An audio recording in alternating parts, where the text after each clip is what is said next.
Gautam Buddha story. एक दिन गौतम बुद्ध अपने शिष्यों के साथ एकदम शांत बैठे हुए थे। उन्हें इस प्रकार बैठे हुए देख शिष्य चिंतित हुए कि कहीं वह अस्वस्थ तो नहीं है।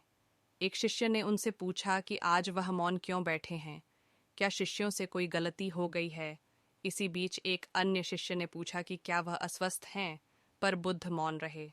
तभी कुछ दूर खड़ा व्यक्ति जोर से चिल्लाया, आज मुझे सभा में बैठने की अनुमति क्यों नहीं दी गई है। बुद्ध आंखें बंद करके ध्यानमग्न हो गए। वह व्यक्ति फिर से चिल्लाया, मुझे प्रवेश की अनुमति क्यों नहीं मिली। इसी बीच एक उदार शिष्य ने उसका पक्ष लेते हुए कहा कि उसे सभा में आने की अनुमति प्रदान की जाए। बुद्ध ने आंखें खोलीं और बोले, नहीं, वह अछूत है, उसे आज्ञा नहीं दी जा सकती। यह सुनकर शिष्यों को बड़ा आश्चर्य हुआ। बुद्ध उनके मन का भाव समझ गए और बोले, हाँ, वह अछूत है। इस पर कई शिष्य बोले, हमारे आश्रम में जात पात का कोई भेद ही नहीं, फिर वह अछूत कैसे हो गया। तब बुद्ध ने समझाया, आज वह क्रोधित होकर आया है।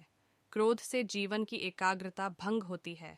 क्रोधी व्यक्ति प्राय मानसिक हिंसा कर बैठता है, इसलिए जब तक वह क्रोध में रहता है तब तक अछूत होता है।